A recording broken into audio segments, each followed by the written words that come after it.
Welcome to season 2 of Detroit Lions News podcast presented by Three Kings Sports and Cards and Collectibles. If you want to be a sponsor for the show, for the pages, for the multimedia company that we're building, we're gonna leave the email below and you can inquire within. So if you want to be a part of something special that we are building, you can do that as well. But welcome back to Detroit Lions News podcast. Obviously, everyone last year, we had a great year. Nearly 50,000 downloads. So that was really special for us. And I just wanted to say thank you to everyone who listens and views and subscribes to the content. It means the world. And me and Tyler, who Tyler isn't here today, we're gonna have some other guests that will come on the program. I'm your host, Joe Chap, and it's gonna be a special year for Detroit Lions football because I remember when I started Detroit Lions News in 2013. They had some good teams, but they never had teams that really I fully bought in on. And I feel like this is the first time in a long time I've actually um I've actually bought in. Like there's been times where you're like, okay, I think they can be good, guys. I think they can be good. And then you get to it and you get to the season and you realize, holy shit, we are in big trouble here in with the Detroit Lions. So it didn't matter what it was. I mean, when they had that great defense and they went against Dallas in that wild card game, the secondary was an issue. When they went against the New Orleans Saints, who were a juggernaut in 2011, their offense was great, but their defense absolutely sucked. They could not just the Lions could never just put it together. And I feel like this is a year that they are actually gonna put it together. And it's gonna be a fun year. So if you're new to the podcast, subscribe below and we will keep you entertained throughout the whole entire year. So just stay tuned to us. We will make it worthwhile for you, and it's gonna be a fun time for us Detroit Lions fans because we have a lot to get to in the program. We have training camp observations from Thursday, August 3rd. We all know that the Hall of Fame game, if you're listening to this on Friday, because this is going to be released on Friday, you know that you know that the Hall of Fame game is tonight. And Aaron Rodgers, who was once a Green Bay Packer, is now a New York Jet, and he will be playing in his first game with the New York Jets against the Cleveland Browns tonight in the Hall of Fame game. So that will be fun. But we're going to get to the rest of the program. We have a lot planned for today's podcast. It's going to be a fun one. And next week is going to be a little bit more special because we actually get to talk about football and we get to talk about a game that is coming up. So you can stay tuned to that. I'm Joe Chap, and we will see you in the next segment as we go forward with this podcast. Welcome back to the Detroit Lions News Podcast. I'm your host, Joe Chap, and today, obviously, we are going to be talking about training camp. Training camp, August 3rd. So for you people that are seeing this on YouTube, you will get this first. Observations from training camp. This is part of the podcast. We're going to mix it in, but we have a lot of great stuff on the podcast. So if you're on the YouTube channel, we will put in the link in the description below the podcast. You can listen to the podcast, and if you want to skip over this part and go listen to the podcast, you could do that. Or we will have the podcast on YouTube this year, and that's just for our YouTube fans who really show us a lot of love. So training camp observations today, and I'm going to read this from Detroit Lions News, DetroitLions.com. I almost just said Detroit Lions News, but we don't publish articles. We publish media stuff. So this is from DetroitLions.com, and listen, we are starting to see players come out of the woodwork in terms of what they are showing us and what they're doing. That pass and that run after the catch that Sam Laporta showed in that one video that they had, that was pretty incredible. But we are going to read day 10 observations from Mike O'Hara and Tim Twentyman. They do a really good job, and they are going to outline it for us. So defensive surge. I thought the defensive line had their best day of camp Thursday during a scrimmage-like practice in Allen Park, led by Aiden Hutchinson. Detroit's defensive line was disruptive all day, blowing up plays with sacks not actually hitting the quarterback and stuffing runs in the hole. There was one team period where Hutchinson beat Penei Sewell to the quarterback for 2 sacks in a 3-play stretch. Let's stop right there. The fact that Aiden Hutchinson is beating Penei Sewell not once, not twice, in a 3-play stretch shows you what this kid is capable of. This sky is a limit for this kid. If you're an Aiden Hutchinson fan, if you watched him at Michigan, I know there's some people that are Michigan State fans or they're Ohio State fans and they're Lions fans. No problem. I'm along with you.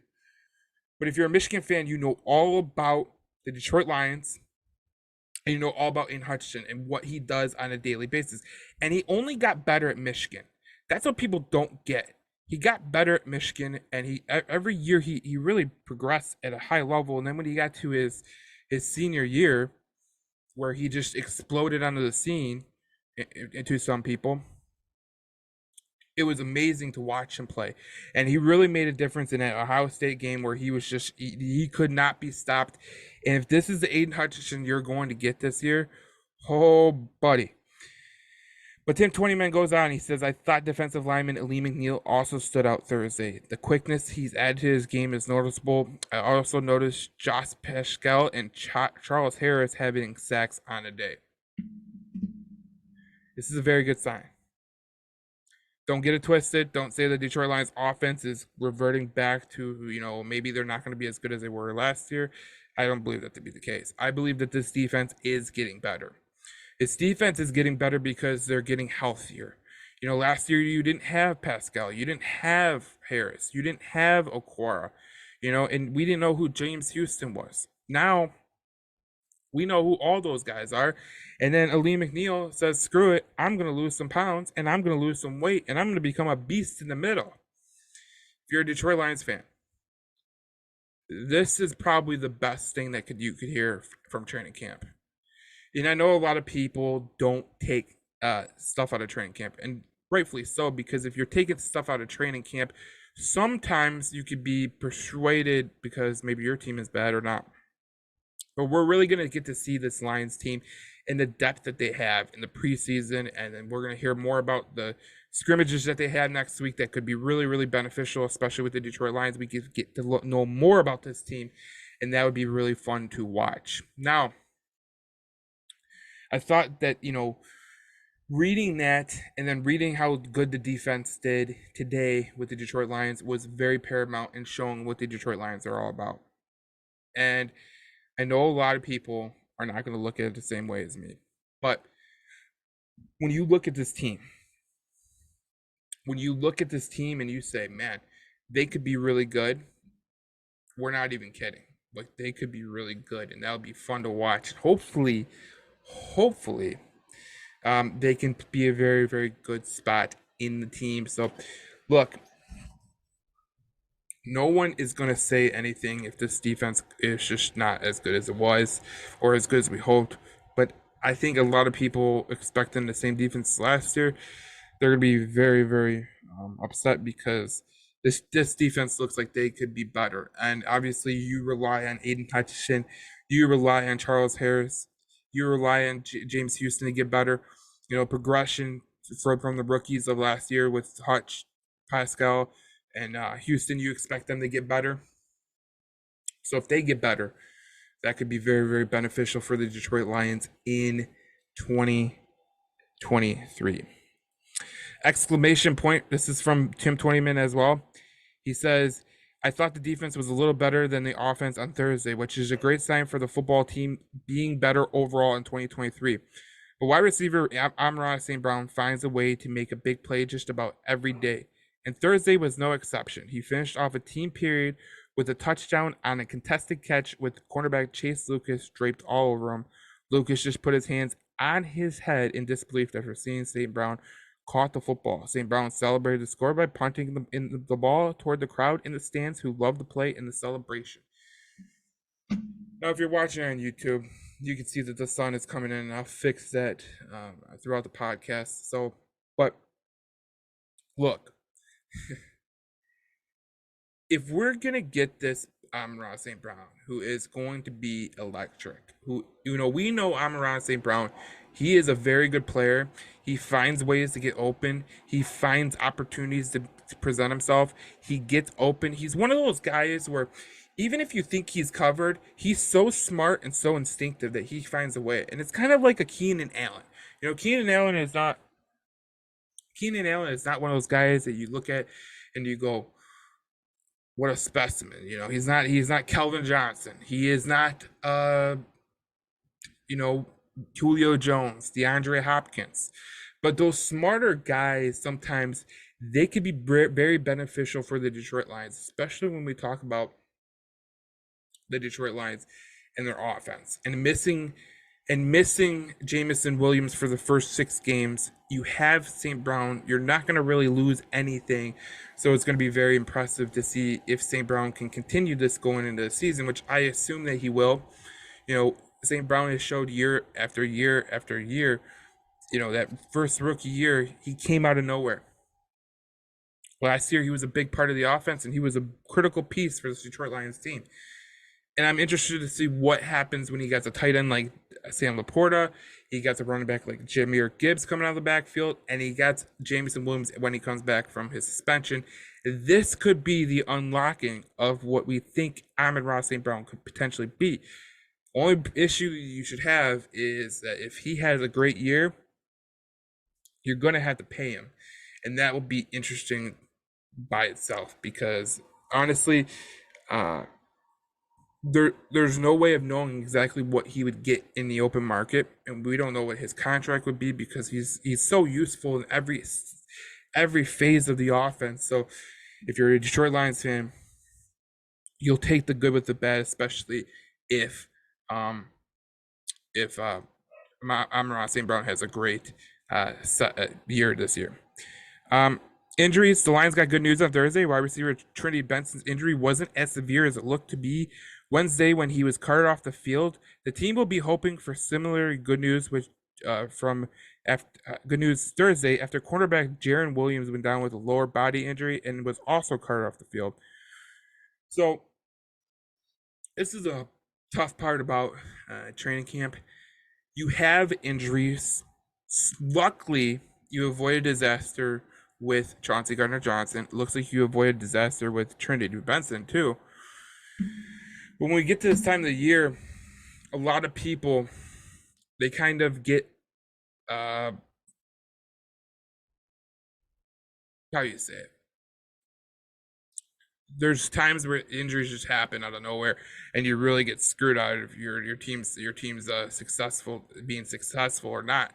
You know, if it's a big time player, that's gonna suck. If it's just a guy who's a depth guy, it's gonna hurt your depth, obviously, but you can overcome that. I know, no offense to Jaron Williams or Trinity Benson, but those are injuries that you could probably overcome, to be honest. But if you lost a guy like Chauncey Gardner-Johnson, if you lost a guy like Amon-Ra or any of those guys, that's a huge loss. That's a huge loss. So you got to take the good with the bad because obviously injuries are going to happen during training camp. You know, the non-contact injuries always happen during training camp, and you always hear of players tearing an ACL or players tearing and popping an Achilles. You always hear it. And you just hope that it's never your team, because if it's your team and it's one of your big time players, oh my god, it's a nightmare. You know, I remember when Chauncey Gardner-Johnson had that injury scare earlier in training camp, and I was like, oh my god, like this is something that just it makes you sick to your stomach to hear. So the good news is that Trinity Benson is going to be okay. They're hoping for good news with Jaron Williams too. They got good news with Chauncey Gardner-Johnson. So the Lions have escaped injuries to this point. There's obviously going to be injuries, but you just don't want them to be to critical pieces. But the good thing about Brad Holmes and the way that he's built this offense and this whole team is there's depth everywhere. There's depth everywhere. This is why I said in the beginning of the podcast, this is why I bought into the Detroit Lions and what they're doing. Because when you have depth, you're gonna go through injuries throughout the NFL. It just doesn't even matter. Like you're gonna go and have injuries throughout the NFL season. Your guard's gonna get hurt, center's gonna get hurt, someone's gonna get hurt, and you're gonna have a guy step in, and you're gonna have to be fine. And you're gonna have to roll with the punches because that's the way the NFL is. It's pretty much. I always tell people, and I've always told people, I do a Red Wings podcast too, Red Alert podcast. You can find that on Apple or Spotify. In hockey, football, basketball, sometimes baseball, the teams that win the championships, they're the teams that have got away with injuries more than the other team. It's been a survival of the fittest. So if you're a Detroit Lions fan, just understand there's going to be injuries at some time, but the Detroit Lions have never been they have never been in a position where they've had depth like they do now. So that would be good for the Detroit Lions to know. On the rise, this is Mike O'Hara, which he has a really good input on the Detroit Lions. He said McNeil lost about 20 pounds in the offseason. As a result, he's quicker and even stronger. Apparently, he can jump higher too. On a pass in the right flat, McNeil elevated and knocked the ball down. Now, this has been something that we've seen throughout training camp, and I'm starting to love this because I always tell people, why don't these defensive linemen get their damn hands up and get in the passing lanes? Because there are quarterbacks that are coming in the NFL are smaller and smaller and smaller. I mean, look at Bryce Young, the #1 overall pick. For God's sakes, the kid can't even go on a roller coaster ride. Like, what are we doing? Get your hands up. The guys like Anthony Richardson and the guys, Tom Brady's and all that stuff, they're going away. They're going away. With the spread offenses in college football, they're going to smaller quarterbacks. They are going to smaller guys in the pocket, and that should give if you're a defensive coach in college football, you should be telling your players, get your damn hands up and deflect the damn ball because look, I remember, and it's a good thing that we know where this is coming from because Aaron Glenn was on the New Orleans team, and there was a year that they led the whole league in deflected passes at the line of scrimmage. Cameron Jordan was a big part of it, but that whole defensive line, that was their main objective, was to get their hands in the air and deflect passes. And I think when the Detroit Lions played the New Orleans Saints that year, I think Stafford had like 6 or 7 that were deflected. So that is a good thing to happen. And if you're a coach at any level, Pee-wee, high school, middle school, whatever. I don't know if middle school plays football because in the state of Michigan, we just have like these little leagues and there's not much middle school, high school, middle school football. But if you're a coach at any level, tell your defensive linemen, get your hands up in the passing lanes. You make it harder on the quarterback. The quarterback's going to have to go around you. And at some point, he's going to make a mistake, and it could end up in a deflection. It could go up to your linebackers. It could get deflected in the air, and one of your safeties or corners can come up with it. It's a very critical part of the game that people kind of overlook, and I don't understand why. But it's good to see that Detroit Lions are actually putting their hands up in the passing lanes because when you go against Bryce Young, when you go against some of these guys, you can do that and put your hands up in the air, and it'll be good. Ball production on defense. Quarterback Jared Goff doesn't throw many interceptions in practice, so it's worth highlighting a player when they get one. Goff tried to fit a ball down the seam to tight end Sam Laporta in the team drill. Laporta tried to go up to and over linebacker Derek Barnes, but Barnes was able to deflect the ball straight up into the air and right into the arms of defensive back Savion Smith. So, Derek Barnes has been really showcasing his talent, and he's been showcasing how good he can be. And if you're a Detroit Lions fan, you have to be excited about what Derek Barnes has been able to do.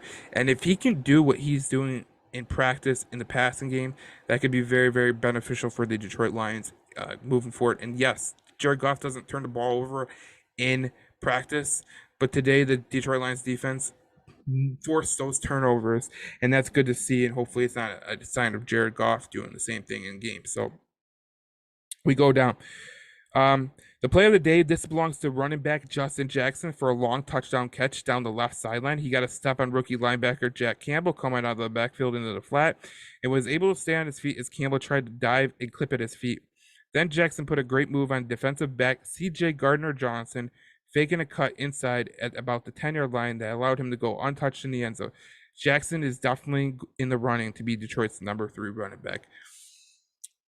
That's per Tim Twentyman. I have no problem with Justin Jackson being a third running back.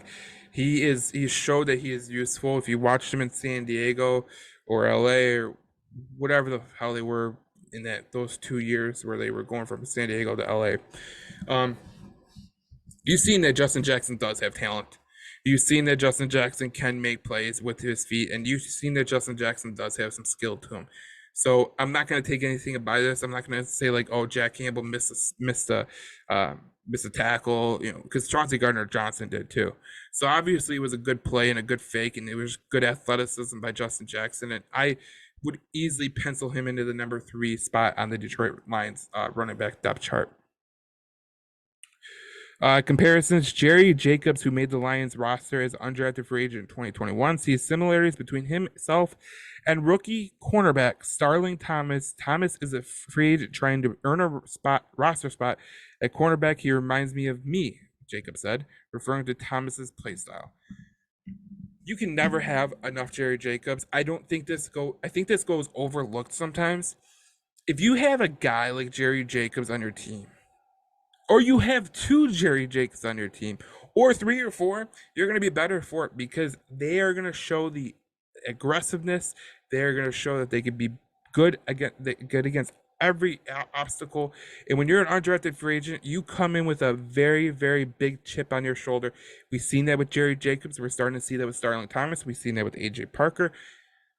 Brad Holmes has a knack for finding these guys who can help the team and build this team up. And if you get those guys that have a chip on their shoulder, it's basically 2 players because they are playing for themselves and they're playing for their other self, which they refer to. If you listen to St. Brown, he goes through it like, look at all the wide receivers that are drafted ahead of me.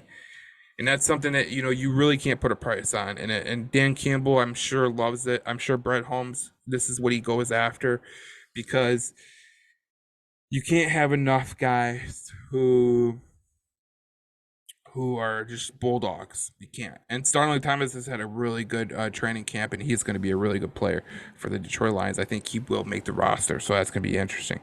Returning punts, we are just a week away from the first preseason contest of the year, as I just said, which will be the first opportunity to see some live kickoff and punt returns. Khalif Raymond is Detroit's main punt returner, but St. Brown, Maurice Alexander, Jameer Gibbs, and Jameson Williams were also getting reps on Thursday.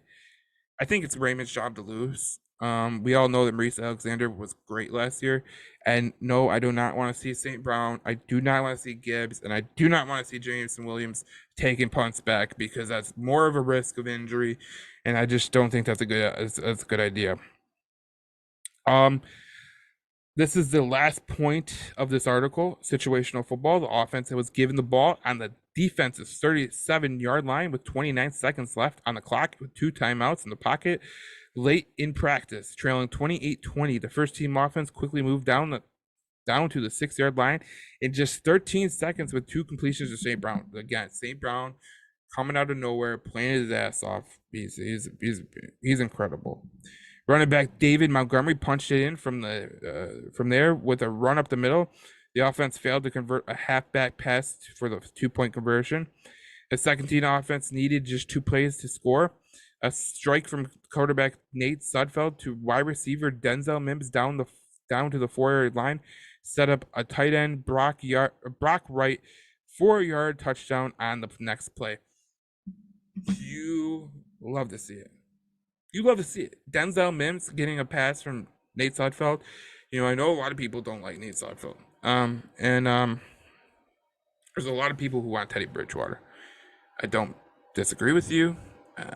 I think that Teddy Bridgewater could be good for the Detroit Lions. But ultimately, like if Nate Sudfeld shows out, I mean, he could be the backup quarterback for sure. I think A lot of people look at, is Teddy Bridgewater going to come or not?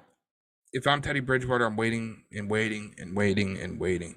And it doesn't matter to the Detroit Lions because last year at this time we had David Blau and Tim Boyle as our backup quarterbacks, and they both got cut, and that's when they signed Nate Sudfeld. So interesting times. Training camp is always interesting. We're gonna get down to the nitty gritty next week when the Giants come to town, and they have those split practices. That will be fun to watch. And if you're going down there, that's gonna be a lot of fun. And I hope you have a lot of fun because the Detroit Lions it's gonna be fun to watch them hit someone that is not their team. Now we have more planned on the program.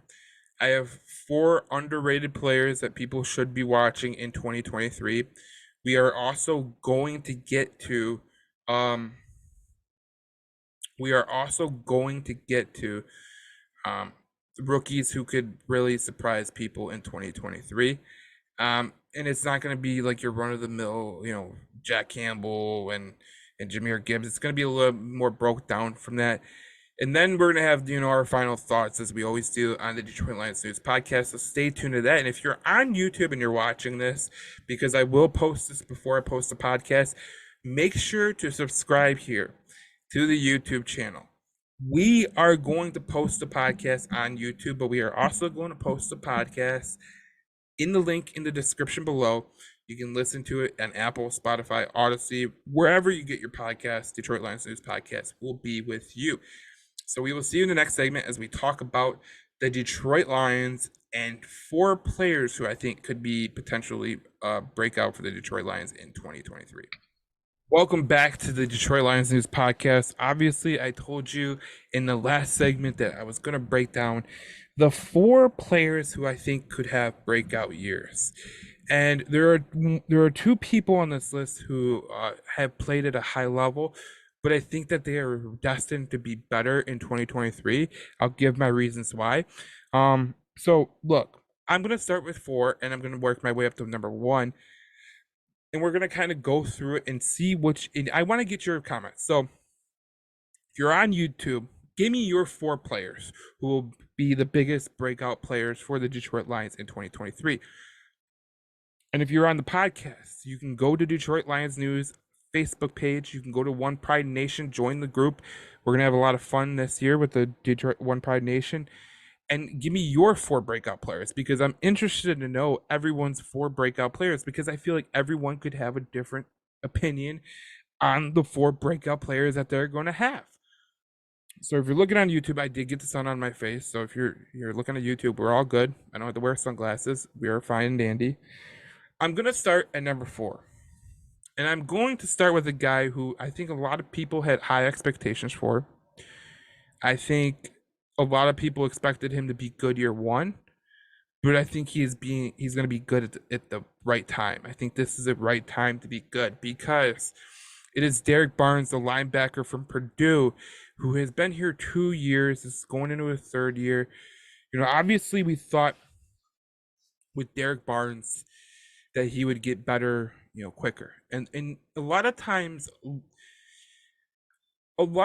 people kind of they misconstrued what happens with these players because when you talk about Derek Barnes, he did not go at the same level as everyone else. He did not progress at the same level as everyone else. You're hoping that he would go quicker. He would become better and become better quicker. It's not always the case, and sometimes it's not nothing of anybody's ilk. Sometimes you just get to it and you're like, damn, like I wish he would get better quicker. But I feel like he's getting better at the right time. And I feel like with the talent around him that's gotten better, I feel like with Anzalone as a veteran leader in that linebacker room, that's helped him out a lot too. But you just hear from training camp, you hear him playing at a different level, making plays, more smart. Dan Campbell talked about him being more smart and more aware of the defense. That's something that you really can't put a price tag on. And sometimes it will take a player a little more time than others to get ready and to get going.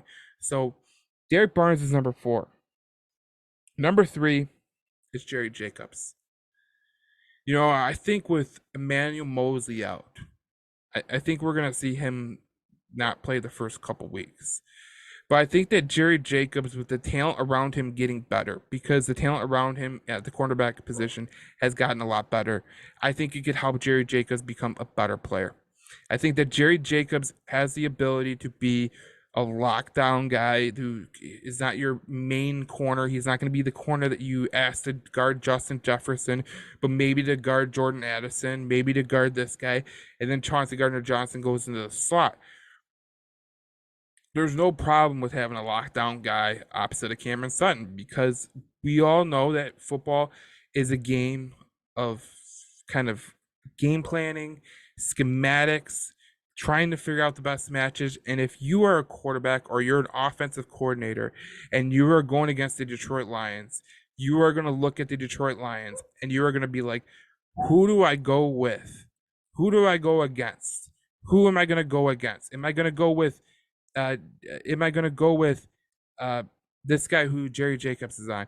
Am I going to go with this guy who Cameron Sutton's on? Am I going to go to the slot where Chauncey Gardner-Johnson or Brian Branch is?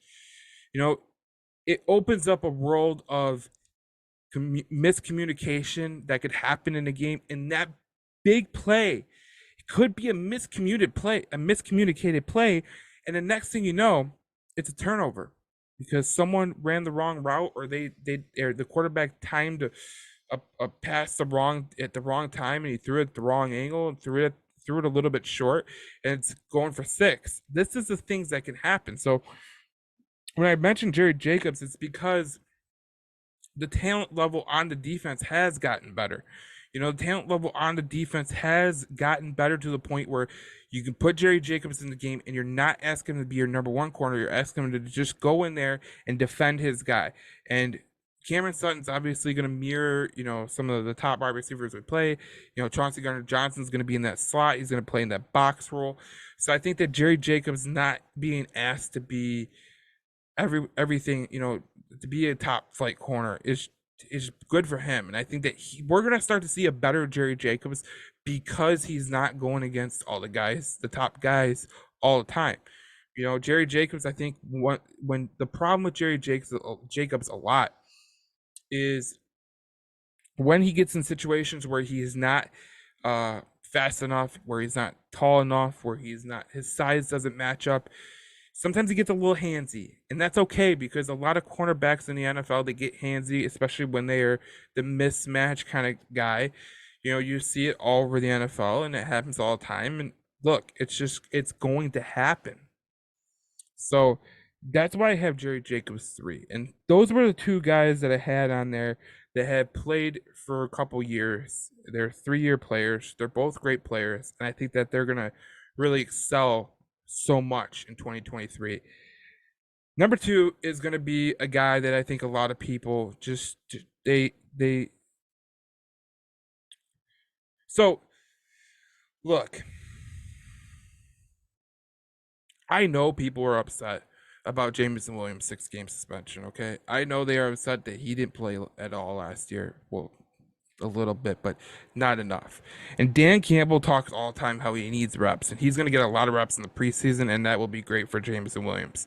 But number 2 on my list is Jameson Williams.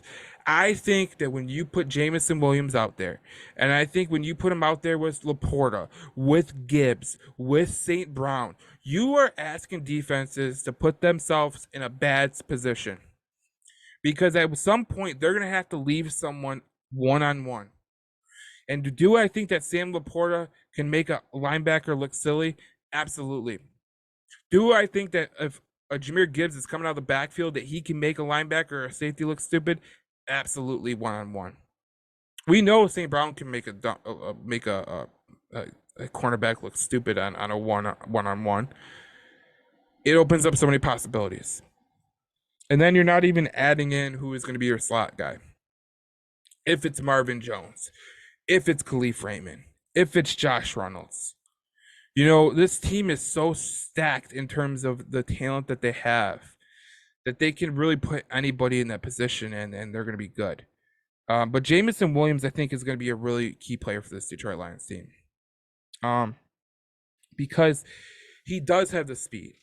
He does have the talent. He is everything that you want in a wide receiver. Now, if you were going to be honest, if I could somehow plant a seed of Amon-Ra St. Brown in the guy, I totally would, because St. Brown, he's just St. Brown's a different dude. So if I can somehow plant that in Jameson Williams, oh my God, you're talking about an all-time great, because we know Jameson Williams has the speed, we know he has the talent, we know he has the size, we know he has the skill. We've seen it at Alabama. He's gonna be really fun to watch. And I believe that when you get Jameson Williams back, you are gonna love what you're gonna see. Love what you're gonna see. This guy is absolutely gonna make people look silly, and I'm glad the Detroit Lions got him. Let me just say that. I'm glad the Detroit Lions got Jameson Williams, because I think that Jameson Williams is just he's a legit, he's gonna be a star. If he keeps his head on straight, which we assume he will, because he's only had one off the field issue, and it was a issue that really wasn't well communicated with the NFL in terms of their gambling policy. But I think Jameson Williams is going to do fine, and I think that the 6-game suspension is only going to give him more and more, ammunition to come out blazing in the Game 7. So Jameson Williams is my guy who I think is going to break out. He's my number 2 person on the list, because I think that when you hit Game 7 and he comes back into the fold, I think that the connection with him and Jared Goff is going to hit an all-time high. And I think what you're going to see from Jameson Williams is going to be felt throughout that offense, because I think that St. Brown is going to get some more looks, because they're going to have to. People are going to have to game plan around Jameson Williams' speed. And that's going to leave a guy like Sam Laporta open, a guy like Amon-Ra St. Brown open. And if you're an Amon-Ra St. Brown fan, oh my God, like this could be really good for you, because St. Brown is going to get a lot of open looks if Jameson Williams comes back and balls out, which I think he will. And that's why he's number 2 on my list. Number 1. This is a guy who ended Aaron Rodgers' career as a Green Bay Packer. This is a guy who has shown the playmaking ability to be a superstar at the safety position. And I think he has more to give. I don't even think we have saw the pinnacle of what Kirby Joseph can become. Under no circumstances when we drafted him last year did I think that he would burst on the scene in the middle of the year and become a key part of this defense for the future. There's no way. When I watched him at Illinois, you watched him and you went, man, that guy has some playmaking ability. He has that ball ability. But there's some things that are missing that you're like, man, if he could just get this thing straight, it would be great for him. I'm here to tell you, I think Kirby Joseph is going to be a superstar. I think Kirby Joseph could be a superstar in this league. Brad Holmes has done an impeccable job drafting. You look at his drafts, like, where do you see a guy who's a total bust? And while people are going to say Levi Onwuzurike, he's going to have a very good shot to prove his point coming up in the preseason, show that he is a different player. Because I do think Levi Onwuzurike could be a player who could be useful for the Detroit Lions defense. I do. But Kirby Joseph is a guy who has shown the impeccability and the knack for finding the football. I can't wait to see what him and Chauncey Gardner-Johnson do. You talk about 2 ball hawks. You're going to have 2 ball hawks on that defense. You're going to have 2 ball hawks that love to make plays in the defensive playmaking ability. And they have the ability to make the plays. Then you add in a guy like Tracy Walker. Look, I think it's going to benefit Kirby Joseph that he has Chauncey Gardner-Johnson. I think it's going to benefit Kirby Joseph that Tracy Walker is back, because Tracy Walker offers a different element to the defense. Kirby Joseph is not going to be asked to be Tracy Walker. He's going to be asked to be Kirby Joseph. And I think that could totally unlock Kirby Joseph. I think when you get Tracy Walker back, when you add in Chauncey Gardner-Johnson, you add in Cameron Sutton, you're going to ask Kirby Joseph to be Kirby Joseph. Don't be anybody else. Be Kirby Joseph. Last year you were asking a little bit much of Kirby Joseph. Maybe you were asking to be too into the run game. Maybe you were asking him to be the safety and kind of play back, but you weren't asking him to go get the ball because you didn't want a touchdown to happen. I assume that was the case. So when you add in Kirby Joseph with Tracy Walker coming back, with Chauncey Gardner-Johnson getting signed, with Cameron Sutton, I think you're going to see Kirby Joseph get totally unlocked and become just a playmaking safety that you're going to be like, at the end of the year, I think people are going to be saying Kirby Joseph is a top 10 safety in this league. And I think you're going to see 2 top 10 safeties on this team between Chauncey Gardner-Johnson and Kirby Joseph. I don't think Kirby Joseph has reached his ceiling. I don't. And if you want to come at me and say that I'm wrong, go ahead. I don't care. I really don't. I think Kirby Joseph hasn't even reached his ceiling. I think when you add in the players that they have, with Tracy Walker coming back, like I just said, with Chauncey Gardner-Johnson, with Cameron Sutton, with Jerry Jacobs, you add in the element of your pass rush getting home, I think it will give Kirby Joseph just the utmost ability to go make plays in the passing game on the defensive side of the ball. We saw that with Aaron Rodgers last year. In the last play of the game, he made some critical plays that made him the guy that I think is going to break out the most. And then when you signed Chauncey Gardner-Johnson and Cameron Sutton, I looked at Kirby Joseph and I was like, man, Kirby Joseph, he is going to be a legit player.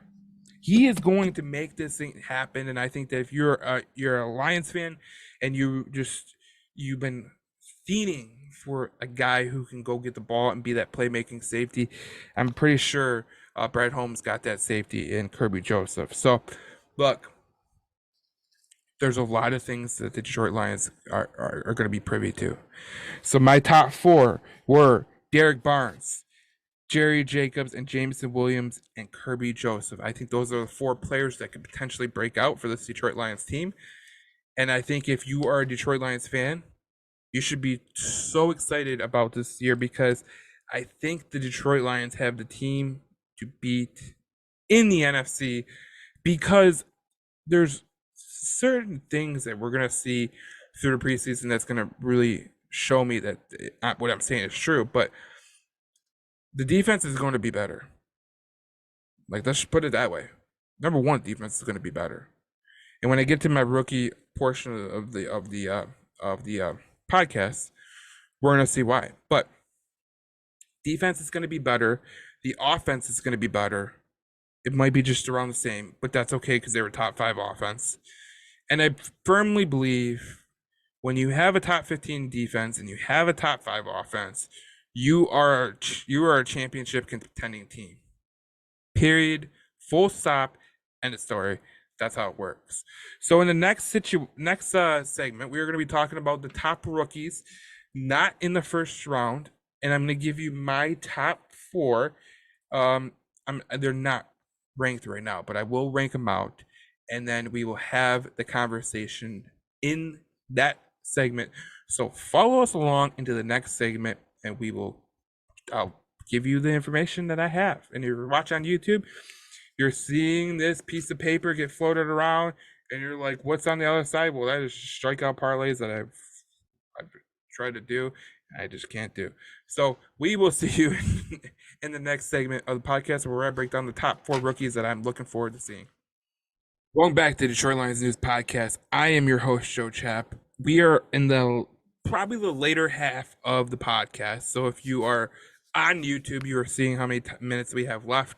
But we're going to go through the top rookies that were not in the first round and who will make an impact in year 1. So they have to make an impact in year 1. So at number 4, this is going to be one that is going to be a little bit, it's going to be bold. Starling Thomas. I think what you're seeing with Starling Thomas in the training camp, what you're seeing all the beat writers say about him being a guy who can potentially break the roster, I believe it. And we're going to get a better chance to look at him in the preseason games. But let me tell you something. When I watched UAB, which I know a lot of you didn't, because who the fuck is going to watch UAB? No one except me. Um, but when you watch UAB, Starling Thomas was a guy who just showed up, and he was a great player. And I'm looking forward to seeing what he would be on this defense. If you put him in minuscule roles and let him grow some confidence, I think that he could be a really good player. Um, obviously we don't know the injury status of Emmanuel Mosley just yet. I think that Emmanuel Mosley might start out on the pup list, but I think Starling Thomas could be a guy that you look at the end of the season and go, man, that guy made a lot of critical plays for the Detroit Lions this year. And I just think that Starling Thomas is a guy that really could be making an impact on this Detroit Lions team. I think when you have corners, I think the cornerback position is it's showing out. And I think if you're a guy that looks at corners, you need a lot of them. You can't just rely on one or two. I mean, it would be nice to have that Sauce Gardner, Tariq Woolen type, but those guys don't grow on trees. Those guys don't grow anywhere. So you have to find talent and you have to find depth in the cornerback position, because if you look at some of the years the Detroit Lions had, 2011 was one of those years where, I don't feel like they had the cornerback depth to just, go on. Even 20, was it 2014, 2015, the year they played Dallas in the wild card? I mean, that was when you were starting Cassius Vaughn at the slot corner position. And the reason that the Detroit Lions gave up that lead to Dallas wasn't because of the picked up flag. It was because Cassius Vaughn could not cover Terrence Williams. And when you get to that point in the season, you're going to have some real talent coming against you. And you cannot have a lapse in talent. You cannot have a lapse in talent. That will cost you every single time. My third guy is going to be Broderick Martin. I think Broderick Martin could be a really legitimate player for this Detroit Lions team. I think he's going to be good on the defensive line. I think he's going to be good on in the run game. I think he's going to make an impact on the defensive running defense. And I think what you're going to see from Broderick Martin is this. I think he's going to open up, especially when he gets more playing time. I think he's going to open up, lanes for Jack Campbell and Alex Anzalone, Malcolm Rodriguez, and Derek Barnes. All those linebackers, they're going to have more room to run because this guy is so big and so freaky fast and just so much strength that he's going to take on some double teams, and it's going to allow a guy like Aiden Hutchinson to get loose. It's going to allow some of these teams to have to figure out who they are not going to double team, and they're going to have to go one-on-one with someone, and it could be Aiden Hutchinson, it could be James Houston, and at that time, you're talking about a Detroit Lions team that is going to make some critical plays as we talk about.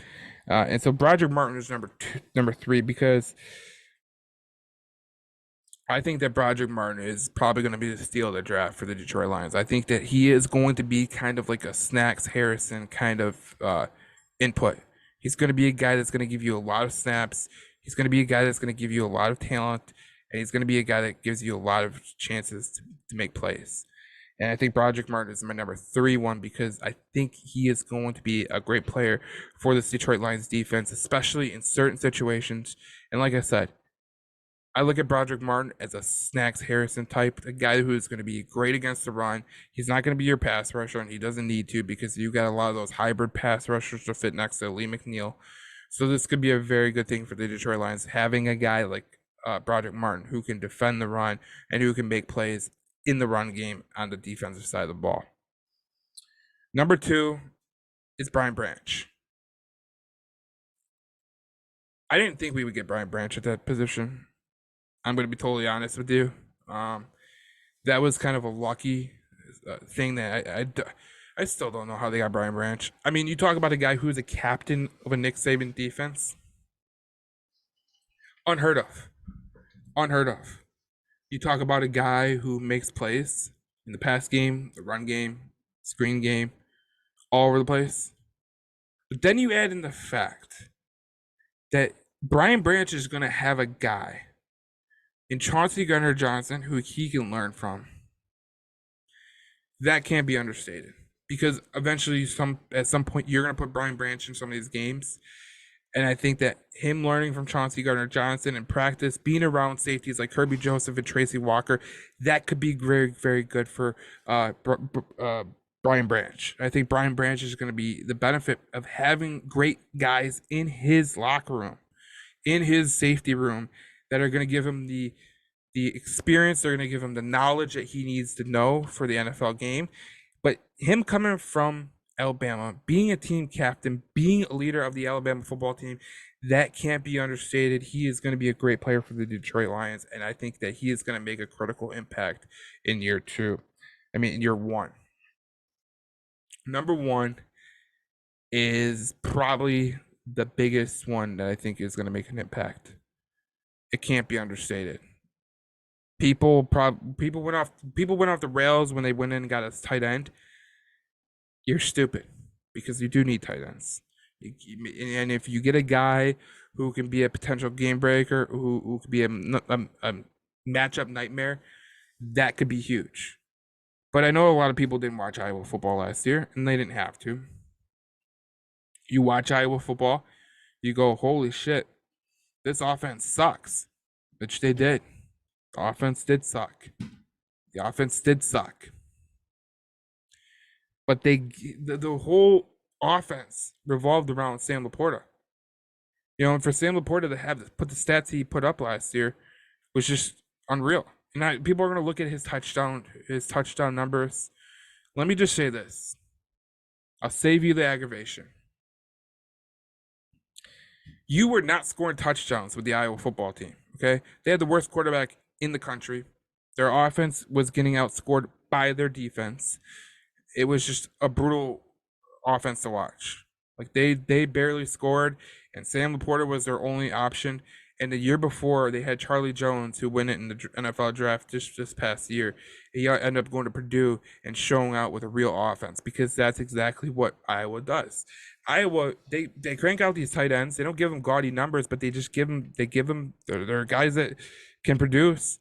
We've seen it with TJ Hawkinson. The one reason TJ Hawkinson was kind of overrated was because I don't feel like when TJ Hawkinson was at Iowa, I felt like he had one of their better quarterbacks during that time. So, look, Iowa tight ends are very, very unique. They could be Greg. They could be Kittle. They could be Hawkinson. They could be someone else. But I think you are truly getting, and I put a video up on YouTube. So if you're on the podcast version of this Detroit Lions this podcast, you can go to the YouTube channel Between the Whistles Detroit. We'll put it in the link in the description below on the podcast, and you can check that video out. I talked to an NFC scout who said that George Kittle is going to be a clone of George Kittle. Sam Laporta will be. So that's the four guys that I look at. And with Sam Laporta, I think with the offense that they have, I think with the way that Jared Goff plays the game, I think Sam Laporta could have a huge year one. I think a lot of people think of tight ends and they don't make much impact in year one. Tight ends as an NFL rookie, they're kind of, they're trying to learn the game, trying to get in these, they're trying to find, spots in the zone. Sam Laporta basically worked by himself last year with the Iowa offense. So he's going to come in here and see St. Brown and see Jahmyr Gibbs or Dave Montgomery, and he's going to say, man, this is like way easier than it was in college. And that's something that you have to put in perspective, because if you watch Sam Laporta at Iowa, one thing that Sam Laporta did that was, that a lot of these tight ends that came into the NFL draft that didn't have to do is he had to find spots by himself and hope that his quarterback hit him. And a lot of times his quarterback did not hit him. Spencer Petras was one of the worst quarterbacks in college football. So Jared Goff excels with these short passes, and a guy like Sam Laporta who can take the ball and run with it, he's a good guy after run after the catch, so that's going to be fun to watch. But just seeing what Sam Laporta is able to do with a bad quarterback, with a bad offense, with him being the only spotlight on the offense, I think that he's going to be your number one player who is going to make the most impact in year one. And yeah, like Sam Laporta is going to be a decent guy. So look, the top rookies, we'll go 1 through 4. We'll go 4 through 1. We'll re-rank them again.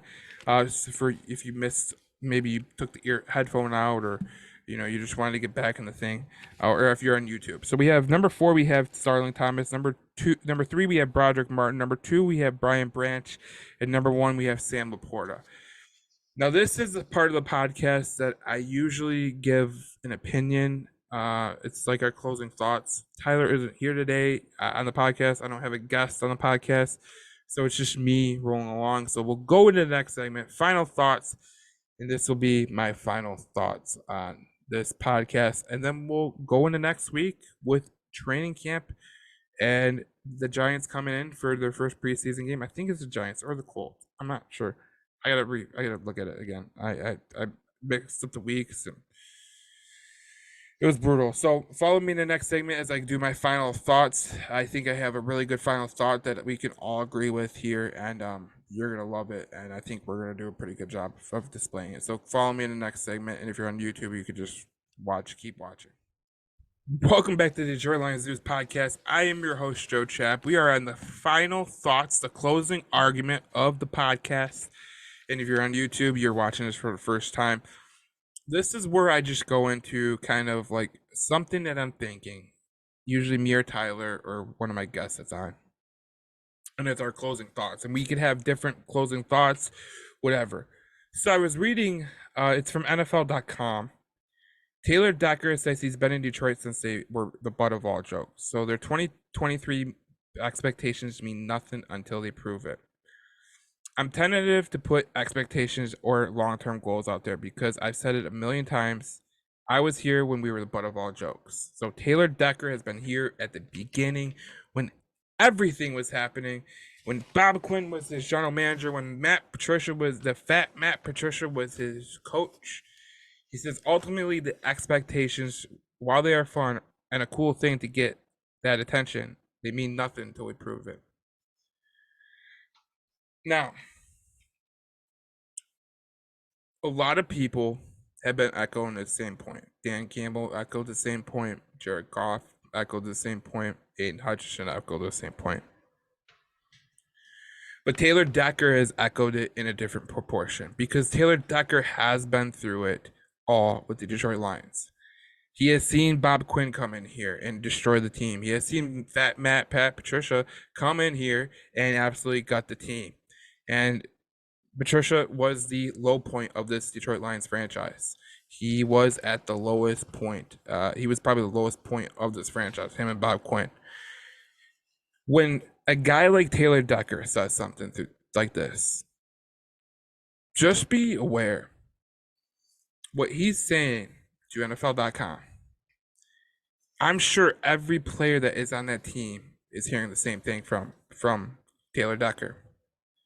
I'm sure Tracy Walker can say the same thing. These guys that have been on the Detroit Lions for a long time, they have seen some shit that you just don't even understand. Some of these rookies will never understand. Some of these players that are coming in Detroit Lions right now, they will never understand. Even Brad Holmes was talking today on 97.1 The Ticket. And he said when he came in here, he had to practically beg people to come to the Detroit Lions.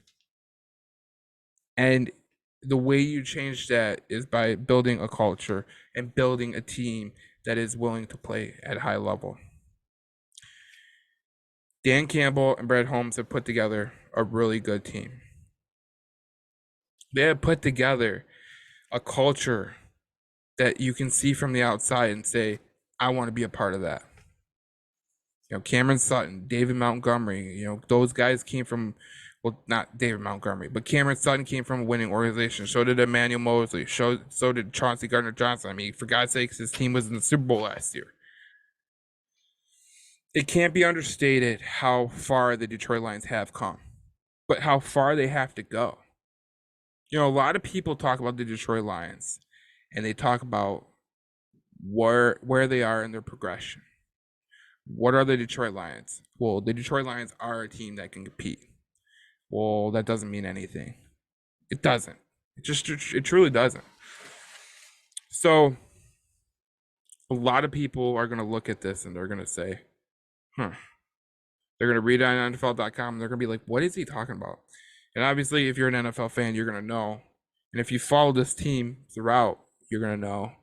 And like I said in the beginning of the podcast, so if you're watching this clip on YouTube, which I'm going to put it up on, it's probably on Saturday or Sunday, you're going to watch this clip and you're going to go, wow. Wow. You know, like, wow. Like I said, I started Detroit Lions News in 2013. There were years that, you know, you thought you'd have a good team. And there were years that you knew that the team was total shit. So don't put the effort in. You know, and then I remember during the Matt Patricia years, I got so pissed off, so turned off from watching Detroit Lions football that I didn't even do my page for a whole year.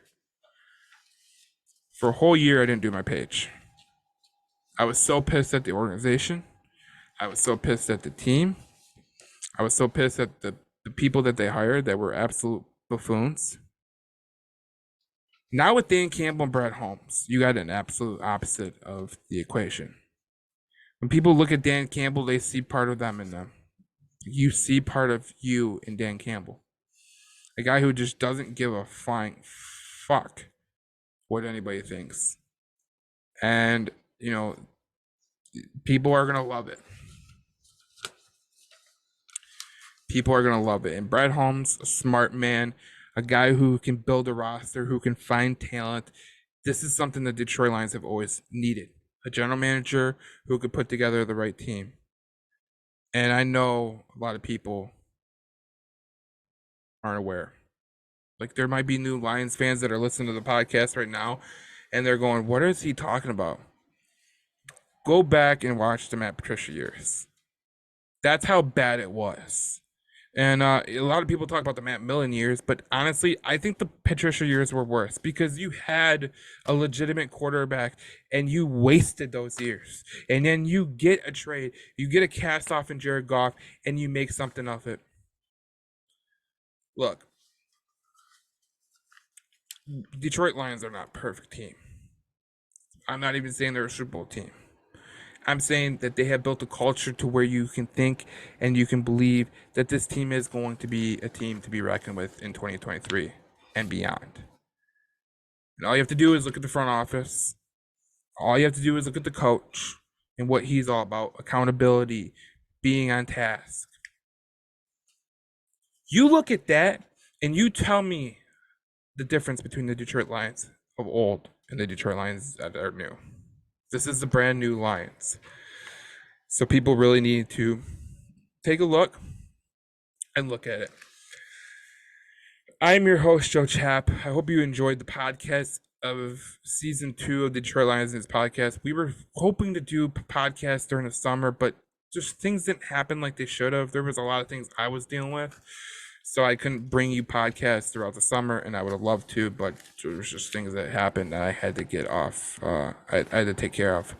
So thank you for listening. We are going to have podcasts before every game. They're probably the Thursday or Friday before the games, maybe the Wednesdays. We're going to have post-game podcasts that will be posted live to YouTube and our Spotify and Apple. And it's just going to be a fun year. We're going to have daily content on the Between the Whistles Detroit YouTube page.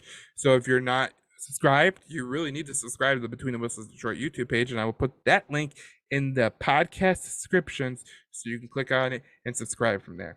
I'm Joe Chapp, and I will see you on the next episode of the Detroit Lions News podcast next week. So I will see you then.